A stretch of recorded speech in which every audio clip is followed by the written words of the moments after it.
Hell in the Land of the Morning Calm, Chapter 23, Back to Korea. I was once again in prayer at the altar on top of Lookout Mountain in 1966 when God spoke to me to return to Korea. I said, Lord, surely you don't want me to go back there where I have so many bad memories. Lord, I don't think I can do it. Just the thought of it gave me a feeling I had not felt in a long time. I was really terrified at the thought of facing the country that had caused me so much pain and heartache. I didn't mention it to my wife when I came down from the mountain. I was really hoping the Lord would do something to stop me from having to go. You see, when the Lord really impresses something on me, I learned long ago not to try to get out of whatever He's trying to get me to do. If I do, I will pay a great price for it. Months had passed, and I was saying to myself, I don't have any contacts in Korea, so how can I go there for meetings? I was ministering in Tulsa, Oklahoma, and became acquainted with a professor at Oral Roberts University named Dr. Bob Rice. I mentioned to Dr. Rice something about the Lord speaking to me to return to Korea for ministry. As it turned out, he had been a missionary in Korea for many years.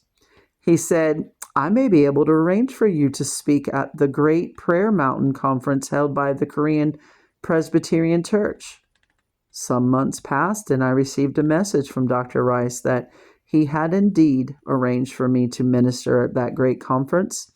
I felt at the same time a sense of elation and no small amount of fear. But God had said to go and was opening doors. Then I began to rationalize things, trying to come up with a good reason not to go. I reasoned that going could be tempting God to put my neck in such a noose. After all, I had been deeply involved in anti-communist activity and had escaped from them in China. Would this not be asking for trouble? Yet I could not escape the fact that the Lord had spoken to me to go. I knew I had to go.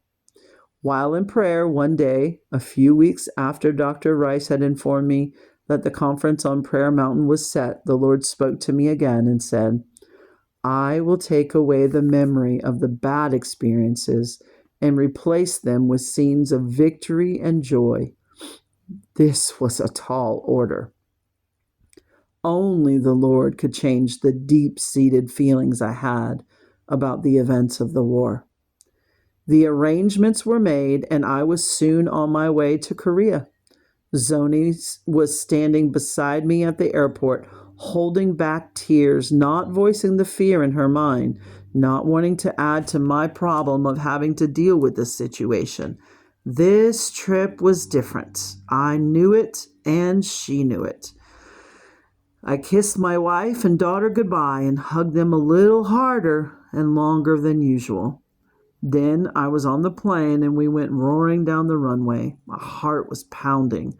I had two feelings, one of great anticipation and, at the same time, one of underlying dread of facing this land that had had such an impact on my life. Coming into Kimpo Airfield in Seoul, Korea, I could see the beautiful mountains and the quaint villages with the green fields of rice and other crops growing all around. This beautiful city had been in shambles the last time I had seen it. Things sure had changed. Soon I was on another short flight to the city of Daegu, where we had fought a fierce battle during the war. I was met at the airport by a missionary from Holland named Kees Glass.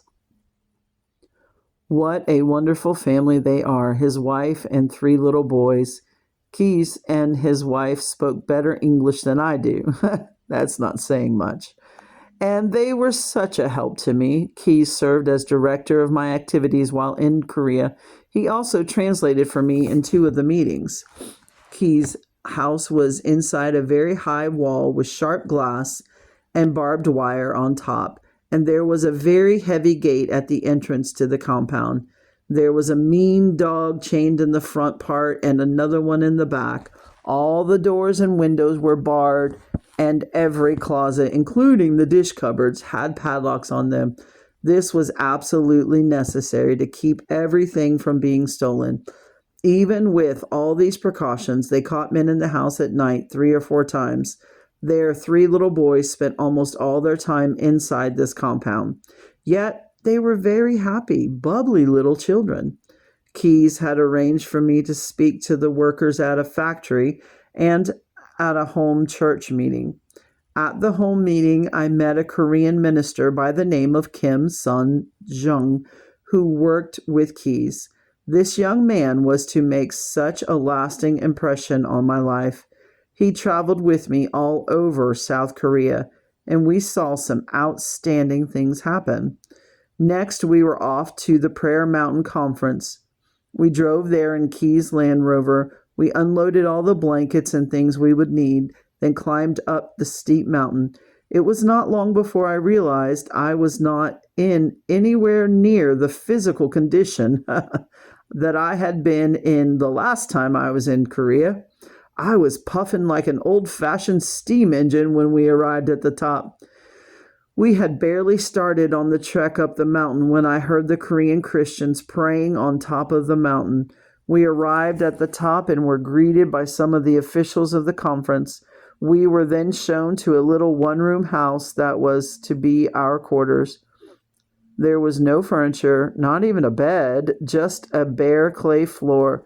We spread out our grass mats and some blankets to make beds for Kim, 2 other young ministers from Key's group, and myself. Kim would act as my translator, and the others as personal workers to lead people to the Lord. All that first night it rained hard, and all night, out in the pouring rain, those Korean Christians prayed at the top of their voices. This experience on Prayer Mountain was one of the real highlights of my life. The problem of food and drink was a real one on Prayer Mountain.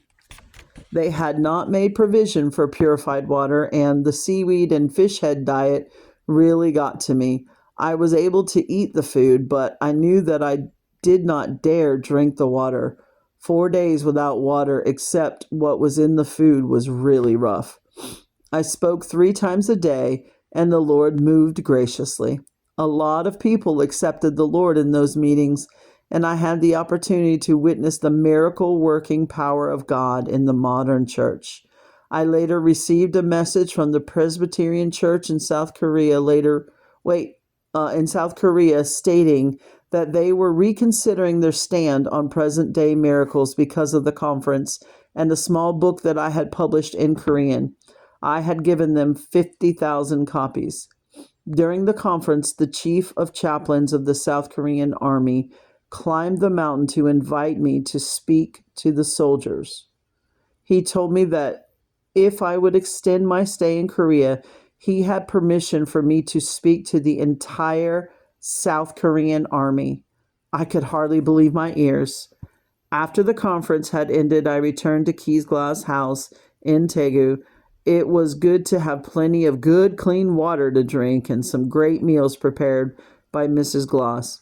And the bed sure felt good. The next night, we had the first of the meetings with the South Korean Army. Keyes interpreted for the first meeting and brought a Korean choir to sing. The choir sang at several of the Army post meetings with us. The chief of chaplains told me that on each of the Army posts, the commanders were going to require all the troops to attend our services. This won't work, I told Keyes and Kim. They'll resent being forced to attend these meetings. On this Army tour, the troops were all marched out onto a big parade field and were told to sit in ranks to hear the word. How wrong I was. In 1 week, we had 17,000 soldiers come forward to receive Christ as Savior. After the service, on each post, the commander of the post would have a reception for us with the staff and guests. The commanders would give me a gift, and there would be a little party. After the meeting on one of the posts, as we were on our way to the commanding general's house for a reception, we drove through this little village, and the general pointed to a house on a hill overlooking the town. He said, "There is my home. Shall we park the Jeep and walk up to the house?" I agreed, and we got out of the Jeep and started walking down the street. A crowd began to gather. The general was saying to me that he realized he needed some kind of religion and that he had narrowed it down to Christianity and Buddhism, but that, frankly, he was leaning toward Buddhism. His mother was Buddhist, and he felt that would be the way he would go. Suddenly, I noticed a man walking along in the crowd. The thing that called my attention to him was the look in his eyes. About that time, the general asked me a question, and I turned to answer him through Kim. After answering him, I turned again to look for the man whose eyes had caught my attention. Just as I located him, he broke through the crowd. His hand went under his jacket, and he came out with a long knife. The blade had been ground down until it was almost like an ice pick. I knew he was coming for me. Then he lunged at me. I reached out to grab him and said, "Jesus!" The knife blade hit my left elbow on the bone, then went up into the muscle of my arm. Before I knew what was happening, a colonel who was the general's aide had sent my assailant flying through the air. He turned a complete flip. They were all over him, and very quickly they had a rope around his neck. Suddenly, a compassion that I am at loss to explain came over me. I turned to the general and began to beg for his life. "General, sir, please let him go. I can lead him to Jesus now. He can become a good citizen." I repeated this several times with tears running down my face. "Doesn't he know that he was trying to kill him?" the general said to Kim, who in turn told me. "Kim," I said, "tell him that I do realize it, but I can lead him to Jesus now." The general looked right in my eyes with tears in his own eyes and said to Kim, "Tell Reverend Plemmons that I am so sorry, but we cannot let this man go. It would start a chain reaction all over Korea." I knew in my heart this was true. As they were taking him away, he yelled back at me, "I may die, but you will die also."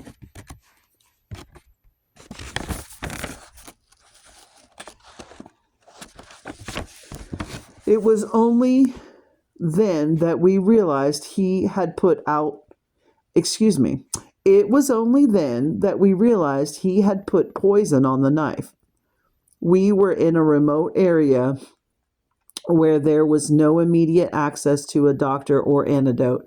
I knew it was trusting God time again. I got no treatment until I got back to my home in Virginia Beach, Virginia. By that time, my arm was so swollen that I had to be cut out of my clothes. We proceeded to the general's house, where he told me, "I didn't believe some of the things I read in your book before, but now I believe them." We led that general and the colonel, who was his aide, to the Lord.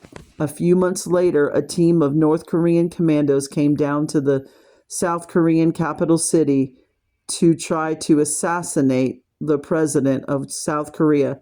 The colonel we had led to Jesus was killed while in pursuit of those commandos. We never know when we lead someone to Jesus just how soon they may be called to meet him. This was not to be the last attempt on my life while on this tour. A few days later, while eating at a restaurant, someone slipped poison into my food. In a matter of minutes from the time I left the restaurant, I was in severe pain. I hemorrhaged for 3 days and nights, vomiting blood and passing blood. But I continued with the meetings while standing on the platform at one of the army posts, so weak I could hardly stand. The Lord suddenly touched me with his healing power. It went from my head to my toes, and my strength instantly returned. When I had gone onto that platform, I had only been able to see the first few rows of troops. After the Lord touched me, I could see for a mile. Another great experience of my life took place on this tour. We had traveled to the southern town of Masan, where my outfit had had one of its worst battles during the war and where I lost several of my best buddies. This was also the home of my interpreter Kim. His mother, sister, and younger brother lived there. We arrived by train at about midnight and were walking down the main street on our way to Kim's mother's house when I saw this Korean lady running down the road, waving her arms and yelling. There was a young girl running beside her. They were Kim's mother and sister. We spent the night at Kim's home. I slept again on the pallet-type bed on the floor. Early the next morning, I heard Kim's mother singing out in the yard where she was preparing food for us. She was a very dedicated Christian and very happy one. Suddenly, we heard a noise like pots and pans falling. Kim was on the other side of the room. He jumped up and ran outside.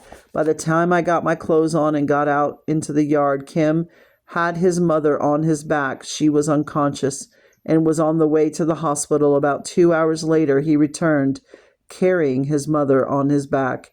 He laid her down on the floor on the bed he had been sleeping in. He told me the doctor said a vein in the side of her head had burst. The doctor said nothing could be done. It would only be a matter of minutes or hours and she would be dead. She lived about an hour and went to be with the Lord. I told Kim that we would cancel the afternoon's meeting on the army post because of his mother's sudden death. Kim looked into my eyes and very forcefully said, "Oh, no, we won't. If my mother could speak, she would say, 'Go work for Jesus.'" About 2.5 hours after his mother's death, this great servant of Jesus, Kim Sung-young, stood on the platform with me and interpreted my message. I have never felt the anointing more strongly. After the meeting, we returned to his home and he finished the preparations for his mother's funeral or burial. She had to be buried right away because there was no way to embalm her in that city. Kim led the procession to the graveyard, preached his mother's funeral, then returned to the house. We left about an hour later for another service that night. This young man's faith and courage was an unending source of inspiration to me. As I traveled back to Seoul, preparing to return to the United States, I remember the time more than 20 years ago when my regiment had marched through that city. Actually, we marched through Seoul 3 different times while I was there during the war. The first time was just after the Incheon landing when we started the drive north. Then we came back through it again as the communist Chinese invasion drove us south. The third time was when we went through it again as we started our drive back north that stopped at the 38th parallel where the present truce line is. I remembered that when we had gone through Seoul the first time, I had seen a beautiful little church sitting on a high hill overlooking the city. As we retreated south, I had seen the same church again. Then, as we drove back through the city for the third time, I happened to be walking along the street and I heard the sound of some of the most beautiful music I'd ever heard. There was no accompaniment of instruments or anything like that. It was just voices singing, and I recognized the tune immediately. It was that old hymn, Amazing Grace. And I thought, where in the world could that be coming from? As I went around the side of the building, I looked up on that hill where that little church had stood. It was no longer there. There was only the foundation left, and there were what looked like several thousand people gathered on that hill. As many as could fit were on the inside of what was left of the church that had been torn to the ground. Then there were many, many others gathered all around singing that beautiful old song, Amazing Grace.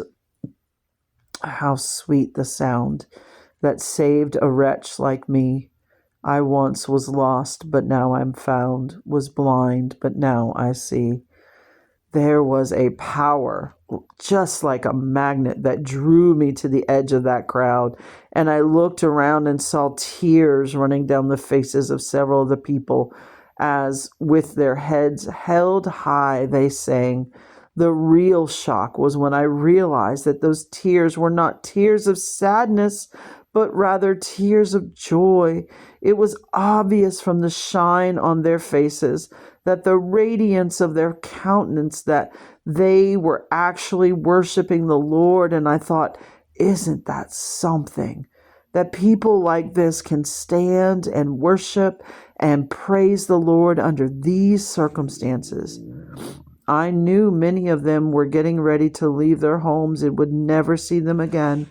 Many, their brothers and sisters, their mothers and fathers, their sons and daughters, killed or scattered, knew they would never see their families again. But here they were singing Amazing Grace and worshiping the Lord. I became aware that there was a young girl looking at me, and so I approached her. I had a South Korean interpreter with me, whom I had led to Jesus. So with his help, I struck up a conversation with this young girl and asked her about these people. These are some of the Christians from the surrounding area of Seoul, she said. She told us. They have come here to the site of the first Christian church in this part of Korea to give praise and honor to the Lord and to thank him for his goodness and mercy upon them before they leave to try to establish new homes. I thought, isn't that something? Here they're worshiping and praising the Lord for his goodness and mercy, and how many hundreds of thousands of American Christians who have everything they need as far as material things are grumbling and griping and complaining. Then I noticed this young girl again, and she had a faraway look in her eyes as she had stared at an adjoining hill that was covered with graves. As she continued talking with us, she told us that her father, mother, and all her brothers and sisters had been killed by the communists and were buried there on that hillside. Then she got that beautiful shine on her face again, and she said, "But I see them again soon," and pointed up to the heavens. End of Hell in